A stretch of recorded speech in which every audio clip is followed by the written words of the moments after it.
Hey everyone, welcome back to 30 books I want to read before I turn 30. These are those 30 books, and I'm going to read them in the next 30 months. This month is a great month.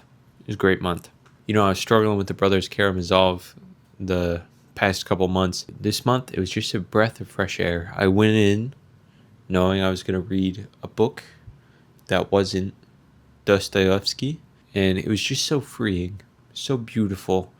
And I read A Visit from the Goon Squad by Jennifer Egan. I'll say this was my most anticipated book to start just because of the title and the cover. Didn't know anything about it, and let me just say it exceeded those expectations. This was an 11 out of 10. Perfect book. Everything I've ever wanted from a book and more. It was incredible. This was such a good book. Can't say it enough. So what is A Visit from the Goon Squad? It is this interconnected character study drama, something like that. So it's a very character focused story, right? Each chapter is kind of its own self-contained story, but it also has this intertangled web to other chapters. So that's what I really enjoyed. Is a lot of times when someone says, oh, this is a character driven book, you know, okay, but I don't care about half of these characters. I cared about every single chapter. I wanted to know every single story of every chapter, and I just wanted to soak it all in because each story just gives you something different. The way the author does it, she writes the story like the character it's about, right? So like there's a child who doesn't like writing, right?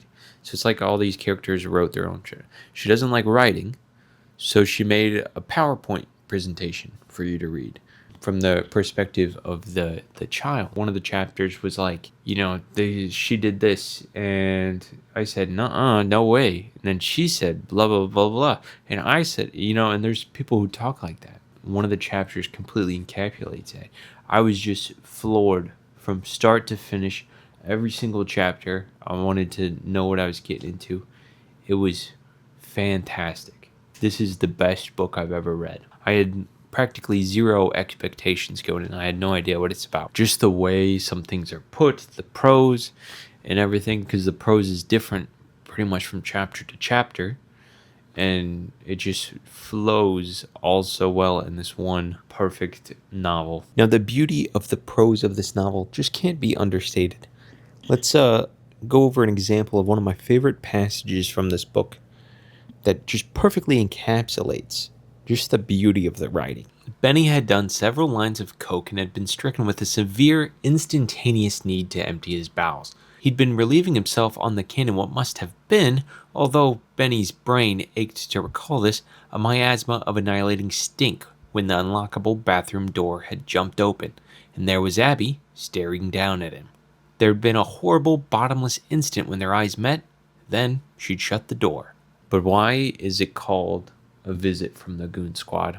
I've thought about this. So the only time it says goon in the book, it just says time is a goon. The book deals a lot with time. It's the past, the present, the future, how everything kind of affects everything. Time is a goon. Like time is like a thug, a henchman. It kind of like beat you up and, you know, shatter your life to a million pieces, put them back together again in a different way. A Visit from the Goon Squad is like kind of each chapter, you know, something bad is happening to some of these characters. Mainly it's time, you know, as time goes on. I think, and that's my guess, but love the title, love the cover. It's fantastic. This is the best book I've ever finished. I've given other books 10 out of 10. This is 11. Like, this is on another playing field. Right as I finished it basically at the library. I just grabbed the sequel off the shelves, which I haven't gotten to yet, but I plan to. But I want to read next month's book first to get ahead. Yeah, not much more to say besides it's phenomenal. It might not be for everyone. There's a lot of bad reviews online, but to be honest, I think the bad reviews, I just don't think they get it. I don't think they saw the vision. For me, perfect book. Masterpiece book, and I don't even hear it talked about like at all, besides, you know, all the awards that it's won, which are proudly displayed on the inside cover. So what did I learn from the book? Because that's the whole point of the series. You know, I want to learn about reading and writing. I learned, you know, how to make such a deep, interconnective story. Like I marked like lines from this one chapter. I was like, this is beautiful. Of just what they're saying here is beautiful.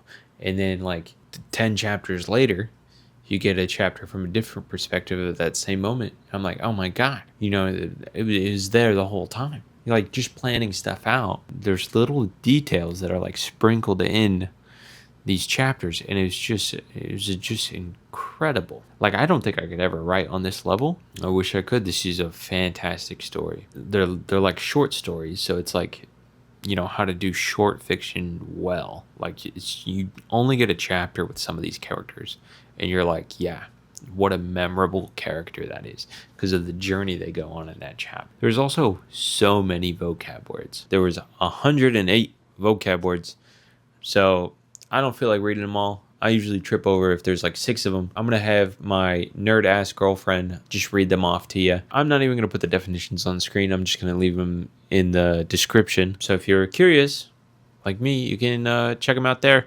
Anyways, take it away, dork. Thanks, honey.